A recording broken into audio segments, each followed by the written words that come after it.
My name's Angelo, and welcome to We Want Picks. This is the only channel dedicated to UFC fight picks and DraftKings lineups run by MMA insiders and professional fighters. Every week, I join Dan Kramer and Nick Newell, two longtime professional fighters that have fought at the highest levels on the planet, as well as Jacob Lyons, a skinny kid from Indiana. So join us every single week for our full fight card breakdowns, our individual fight card breakdowns, our betting guide, and our DraftKings lineups. Next up at UFC Vegas 31, we have Khalid Taha versus Sergey Morozov. Khalid Taha is 2-2-1 in his last five. Sergey Morozov is 4-1 in his last five, coming off of a loss.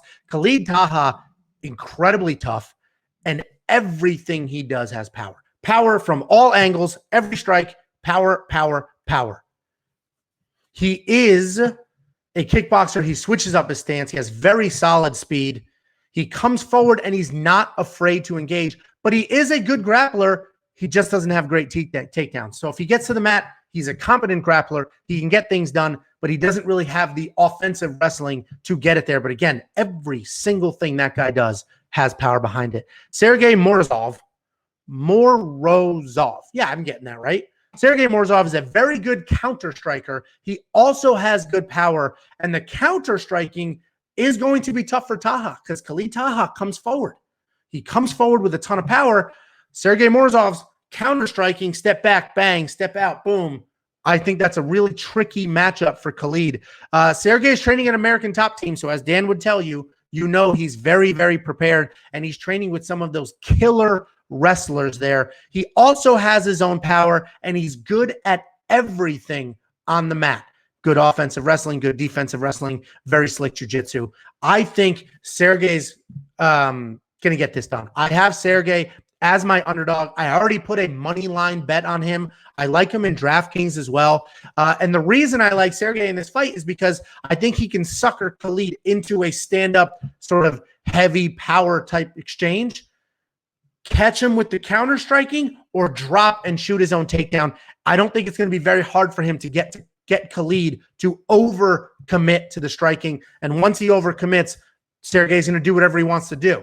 Either counter strike, step out, or drop and shoot in. So I have Sergey winning this. I think he's a very solid underdog in this fight, honestly. I don't have him in my DraftKings lineup because it just didn't work like that for me. And when you see my DraftKings picks, you'll understand why. But I do like him in DraftKings. So I think he's a solid play for you guys if it works for your math. The more is probably the line. 67.5 is a lot for Khalid Taha, but the more is probably the line. I think this goes the distance, and I think it's going to be pretty grapple heavy from Sergey. So he's definitely going to go blow past his 42.5. 67.5 is a lot. So I'm going to say less on Khalid, more on Sergey, because I think Khalid's going to come forward, throw heavy. Sergey's going to counter strike, get it to the ground, and sort of beat him up there. He could get a submission win. I do think Khalid is so incredibly tough. We've seen him take absolute beatings in the past and not stop. But I think that's the play. Less on Khalid because of the counter strike and the grappling, and more on Sergey because of the grappling. I like it for DraftKings. I love Sergey as an underdog. I already put money on that at plus 145.